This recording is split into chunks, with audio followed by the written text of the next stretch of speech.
Welcome to this rapid revision video looking at Tudor society and the law. One of the changes concerned vagabonds.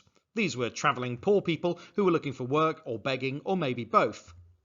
The Tudor period, 1485 to 1603, saw a rise in population and a series of economic shocks which changed how the poor were treated. In the medieval period, people rarely left the town or more likely the village where they were born. The parish or the local monastery tended to look after the poor as best they could, for example from alms payments made to the church. However, as people began to move from place to place seeking work, this changed. After all, these people were no longer locals.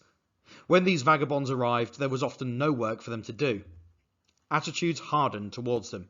The better off locals saw them as lazy and often criminal. They often even assumed that none of them were genuinely in need, as this pamphlet from the 1500s tells. Here they've defined various types of poor people who they think are to blame for their own situation, or who are perhaps lying about their situation, such as dummerers. These were people who were supposedly pretending to be deaf and mute. Drunken tinkers, thieves using trade as a cover story and moving from place to place. Priggers and prancers, these were horse thieves, and kinchin morts, so-called girl beggars. So what was done in the law about vagabondage? One important law was the Vagrancy Act of 1547. This was passed by Henry VIII and included very harsh punishments. Any so-called able-bodied vagrant without work for more than 3 days could be branded with a letter V and sold into slavery for 2 years. In fact, this law was so harsh that few parishes were comfortable carrying out the sentence, and so few did. It was withdrawn by 1550. Then there was the Act for the Relief of the Poor in 1597, which was passed by Elizabeth I. Vagabonds could be whipped or burned in the ear with an iron if they continued to offend in this way. This was intended, of course, as a deterrent. But Elizabeth knew that there was a problem with poverty in her country, and so a little more was done about it. This brings on the Elizabethan Poor Law of 1601. This set up a more consistent system for dealing with poverty and the poor. All local parishes had to provide poor relief to the so-called deserving poor. These included the elderly, the disabled, and anyone not physically able to work even if they wanted to. However, the so-called undeserving poor could be whipped, branded, or sent to a house of correction. These were essentially prisons where people were forced to work, and kind of shadowed the later development of the workhouse. This was a shift in attitudes that would last for centuries. The idea that the poor in society were divided between those who apparently chose not to work as a lifestyle choice, who are sometimes called sturdy beggars, and those who simply could not work even if they wanted to. You might argue that such debates still exist today. Also worth a brief mention is witchcraft, which we'll cover in more detail in future videos. Belief in witchcraft was widespread in the 16th and 17th centuries, and the law reflected this. However, previously people accused of witchcraft had been tried in church courts, but since the Reformation they've been tried in ordinary ones. This resulted in more frequent and more harsh punishments overall. It's worth remembering that in England, accused witches who were then convicted were hanged rather than burned. Then there was the problem of rural crime in the countryside. In the Tudor period, there was an increase in enclosure. At the top right, you can see a very basic map of a pre-Tudor village. Strip fields shared up between families, and woodland for people to forage for wild food and to catch rabbits, etc. And then you've got common land where the animals, the cows, the sheep, etc. would be grazed, and wetlands where you could hunt for wild birds.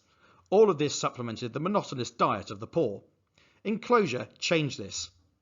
Powerful landlords enclosed land, as you can see now, that had previously been accessible to the poor for gathering food and firewood for free. In this new map, you can see that the fields have been rearranged and they've been separated by hedges. There's an increase in sheep grazing as well, and you can see that the forests have been enclosed as deer hunting places. Crop fields were introduced into sheep fields. This pushed up bread prices as fewer crops were grown, and woodland was set aside for hunting and for gardens. Many saw this, though, as unjust, and some attacked the fences and hedges enclosing the land. Others abandoned the countryside altogether, becoming urban vagabonds, adding to the problem already described. The response to this, at least in part, was the 1671 Game Act. This made it illegal for the poor to hunt rabbits and catch fish in rivers and streams. However, attitudes were divided over this. Landlords typically defended the 1671 Game Act. They saw it as essential protection to their rights for property and also food production. However, many poor people ignored trespass and hunting laws to continue poaching. This was seen as a so-called social crime. Here's an extract from the Game Act, which was published in 1671, preserving some of the original spellings. Every person not having lands and tenements or some other estate is not allowed to have or keep guns, bows, greyhounds, setting dogs, ferrets, snares, or other engines aforementioned, all of these things being used typically for hunting. Other local people did not take the laws seriously, and they rarely reported on instances of poaching because they were often their friends and they sympathised with them.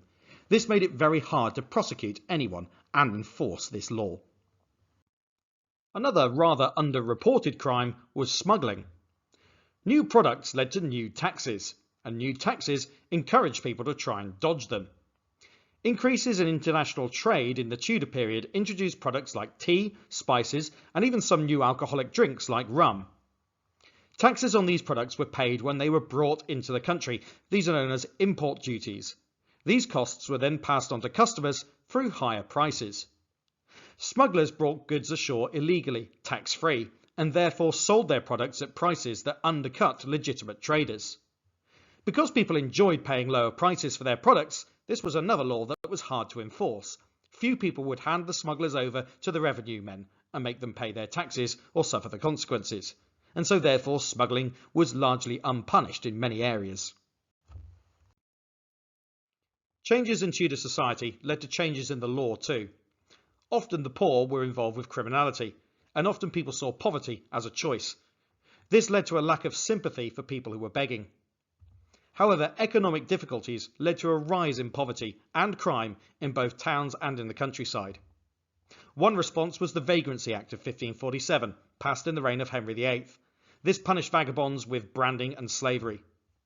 The Act for the Relief of the Poor in 1597, passed during the reign of Elizabeth I, meant that vagabonds could be whipped and burned in the ear.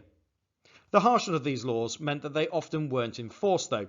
Local parishes weren't prepared to carry out these punishments on people that they often saw as blameless, even if there was little sympathy for the poor. The Poor Law of 1601, again passed in the reign of Elizabeth I and sometimes called the Elizabethan Poor Law, provided relief for the so-called deserving poor, but those considered undeserving faced harsh punishments, including in houses of correction. Witchcraft was tried in ordinary courts rather than church courts, but this resulted in harsher punishments and more regular convictions. Enclosure of the land led to criminalising foragers as poachers and an increase in poverty, though the Game Act of 1671 was hard to enforce. People didn't like informing upon their social equals. New taxes led to smuggling too, but again, a lack of reporting of these crimes made enforcement difficult. So that sums up the changes in Tudor society and the laws that went with them. I hope the video has been useful to you, and if it has, please do like the video and subscribe to the channel for more. Perhaps put suggestions in the comments below for other things you'd like to know or anything you'd like to clarified, and I'll try and make some more videos soon. Thanks very much for watching, and goodbye.